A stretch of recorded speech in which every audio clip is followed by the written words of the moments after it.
These insights we engaged with right here, right now, suggest that embracing the complexity of life, embracing these complexities rather than fighting against them, leads to a more profound sense of growth, peace, and connection.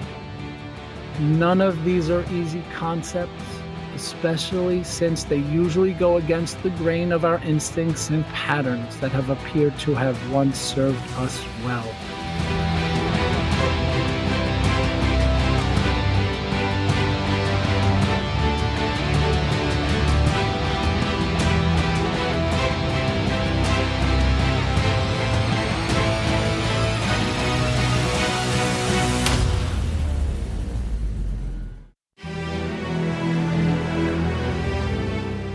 My name is Michael Scicchitano, and this is Right Here, Right Now, a podcast to inspire the learner inside each of us.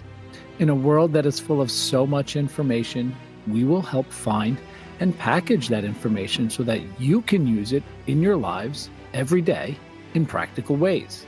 And in each episode, we will remind you of the importance of being present and mindful of your daily thoughts, actions, and interactions. It is truly the most vital step to learning and growth, being mindful and present right here, right now, to take on life's challenges and turn them into life's lessons. So come on this venture with us, a new beginning, a new journey that starts right here, right now.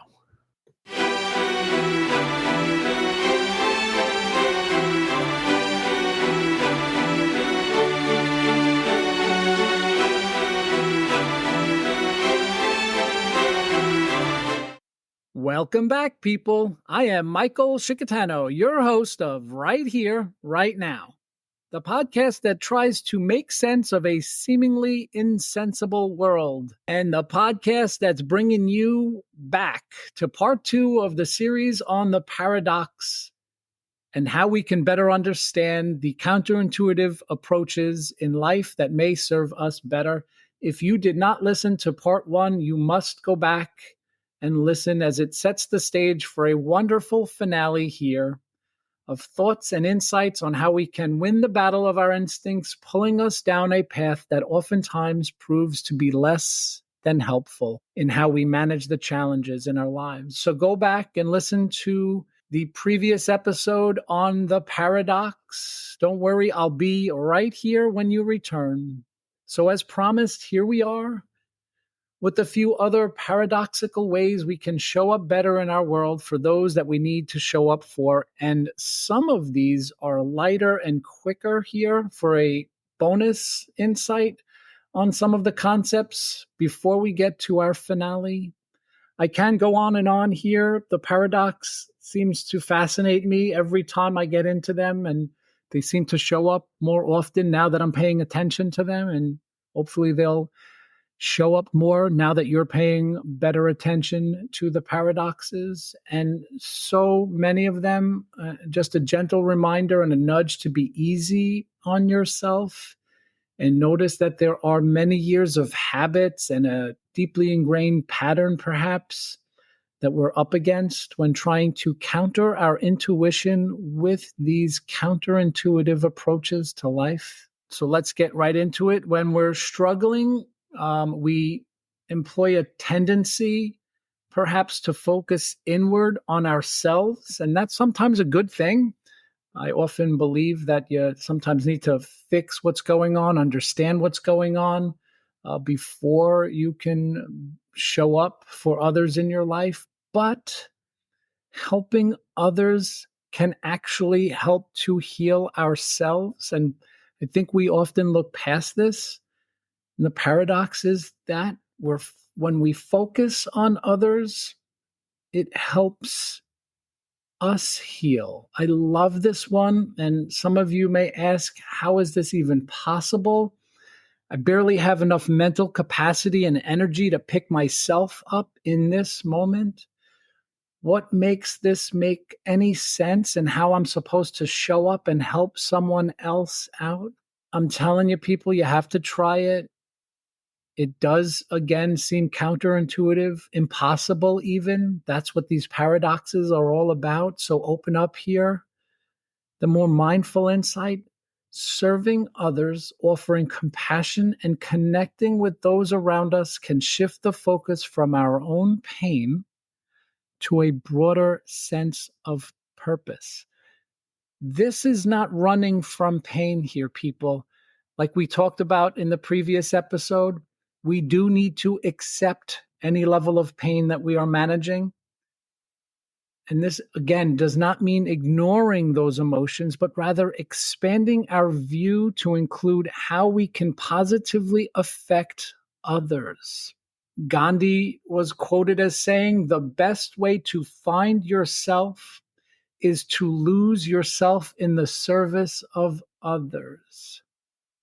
So powerful, so insightful when you embrace the capacity that this paradox wields for each of us. And as I reflected on this one, it stirs up some emotion about when I may have been in need of help. And perhaps the purpose of this very podcast and every episode and every insight and thought that I share with each and every one of you was a way to help out even just one person at the right time. And this podcast was a way that I could give myself what I may have needed most, a sense of purpose and a sense that there is a genuine level of healing that may come from the sense of helping and inspiring others, even just one other. I used to have a saying when I used to write for an old blog: inspire others and you will be inspired. I think this fits very nicely into what this difficult counterintuitive thought may be telling us.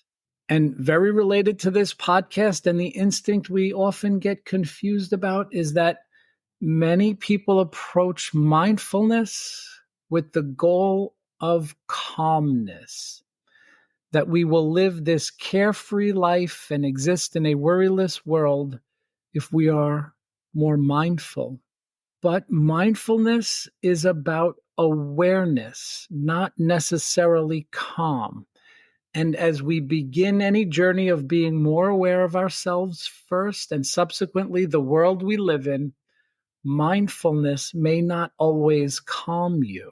And so a more mindful way to think about mindfulness here that may help us, and maybe it's a counterintuitive approach based on lots of things that we've heard and learned about and the insights that we listen to right here, right now. In practicing mindfulness, we sometimes discover difficult emotions or chaotic thoughts that we've been avoiding. And this can initially cause discomfort rather than immediate calm. But over time, with practice, cultivating awareness, managing life more mindfully, can lead to a more peaceful state as we become less reactive and more accepting of our internal landscape, allowing us to have the capacity for more stillness in the landscape of our external world. And this is beautifully summarized in the very few words shared by Jon Kabat-Zinn. Mindfulness isn't about feeling a certain way. It's about feeling the way you feel. Mindfulness isn't about feeling a certain way. It's about feeling the way you feel. That's beautiful. I love how it sort of balances what we think about mindfulness and how we approach it, and not just immediately just assume mindfulness will get us more calm. Mindfulness will open us up to an awareness about how we feel. And that should lead us to a higher capacity for stillness and calm. And the next counterintuitive approach, the next paradox, right? We all know we live in this fast-paced world. We often think we need to hustle to succeed. In fact, we may not even be aware. And We may not even be thinking about this one as we mindlessly whirl through our hectic schedules and feeling heroic as we valiantly check off our to dos on all of our to do lists. But often it's slowing down that helps us to achieve more, right? The paradox here, slowing down helps you achieve more. And the more mindful insight here, as we get a little bit deeper into this, is mindfulness encourages slowing down and being more fully present, which counterintuitively can lead to greater focus, creativity, and effectiveness. By pausing, we gain clarity and make better decisions, leading to more meaningful achievements. Think of it this way. Go back to your to-do list. As we check off all of the boxes, can we ask ourselves, am I checking off the right boxes? This is a powerful example of the paradox here that we must slow down to achieve more. And quite the counterinstinctive insight, right? In this fast-paced world, we are conditioned to believe that success and accomplishment comes from doing more faster. Yet mindfulness teaches that slowing down, being present and deliberate leads to that clarity, that focus, a greater effectiveness in all that we do. We have the capacity to do better more deliberately, not just more quicker. This also reminds me of the insight that when we have capacity to use words and speak, we often say more when we speak less, right? When it comes to choosing to speak, if we slow down and listen more and more mindfully aware of the power of the spoken word, we can wield greater power and command greater control when we speak only necessary words, only when necessary. Another counterintuitive notion that I just thought might be helpful here.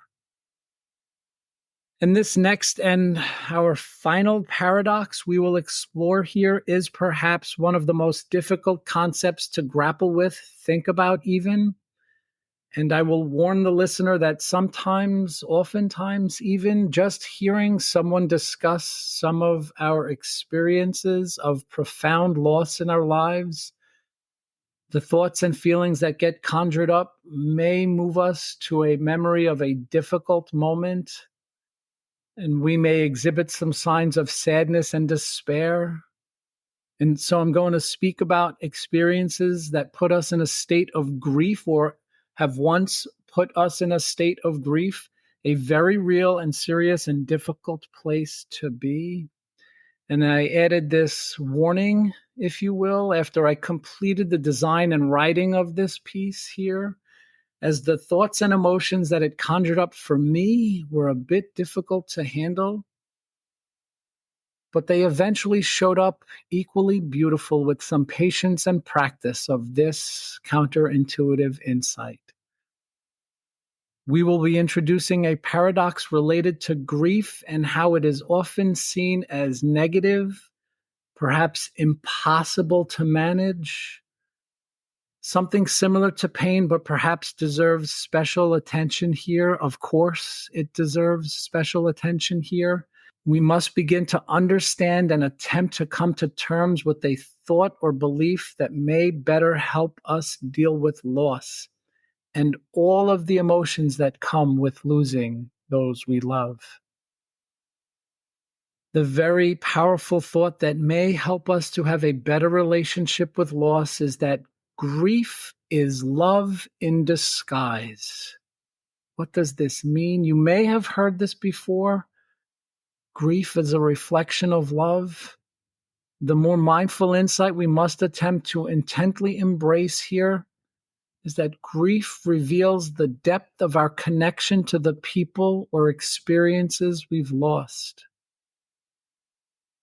Understanding grief as an expression of love allows us to transform the experience into something meaningful rather than something to be escaped. I will repeat. Understanding grief as an expression of love allows us to transform the experience into something meaningful rather than something to be escaped. In the eloquent words that we can find some comfort in from Queen Elizabeth II, she said, "Grief is the price we pay for love." And she shared this insight as she embraced the notion that grief reveals the depth our love and connection have. Grief is the price we pay for love. And it may make sense to think that the greater the grief, the greater the love that is present. So if you are grieving, this is evidence of love, right? It is powerful to stop and reflect on this one. Not easy at all. And so it may be a more comforting approach in how we can reflect and think and memorialize those we have lost. And this one is profoundly difficult, right? And this inspired me to pen another poem, or perhaps we can call it a mindfulness intention, something that I was moved to write about, release the emotions, creating a collection of words that may help some of us to heal. Maybe not as much help as it was for me to write and create, but I urge you to listen. I will follow this episode with a bonus episode, a wonderfully creative moment for me, a beautiful mindfulness intention for you in the creative process by way of the creative writing as an outlet that helped me with some grief and loss. And the poem is titled "The Presence of Your Absence." And I just love how these are set to some beautiful music that instills a sense of calm and stillness as we drop into a mindful moment and get immersed into each and every word. And maybe it will inspire you in that bonus episode coming soon to get some of your thoughts out, right? To get them out there and those feelings out and release them as we attempt to face the loss in perhaps a more productive and useful way. Perhaps I can urge you to write out some memories and some thoughts and feelings about your memories of a lost loved one. And this, of course, applies to people that have passed on in our lives recently or long ago. And this may also apply to people that were once in your life and no longer are any part of your life in a lost relationship. Please do not underestimate the power of physically writing out the way you feel to begin to embrace a healing spirit. Again, in the context of love, grief can be something that we can embrace. Grief can be powerful and productive when we look at it as a reflection of our love. And again, please attempt to frame your mindset that you understand that you could not be grieving someone without the love that you once experienced, that you continue to experience, the love that you were so fortunate and blessed to have.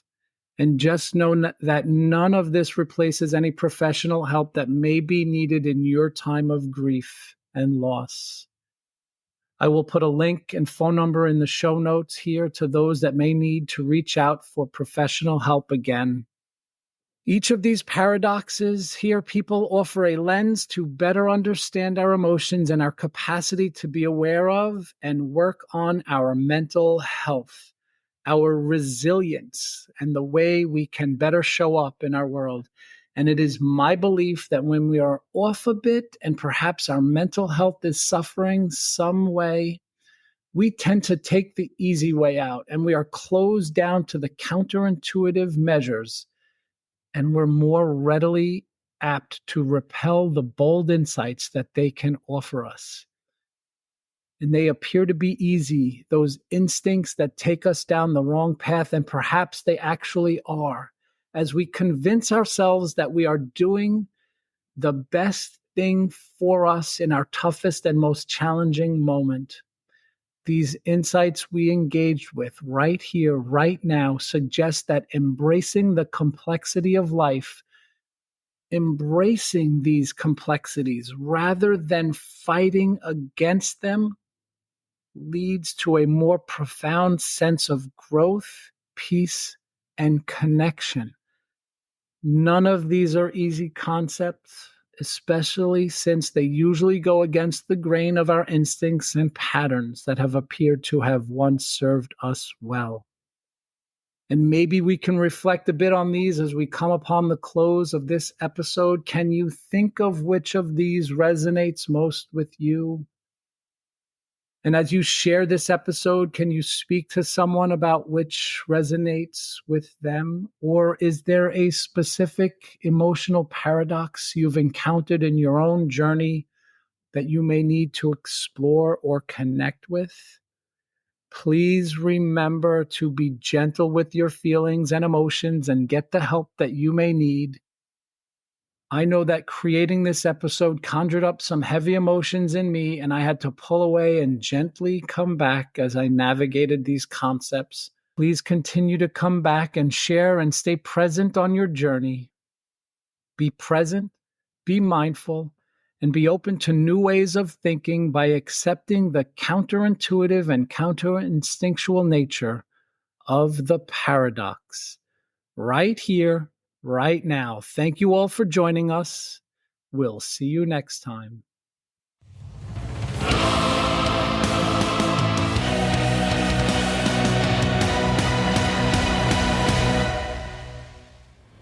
Thank you for joining us. We'll see you next time, right here, right now.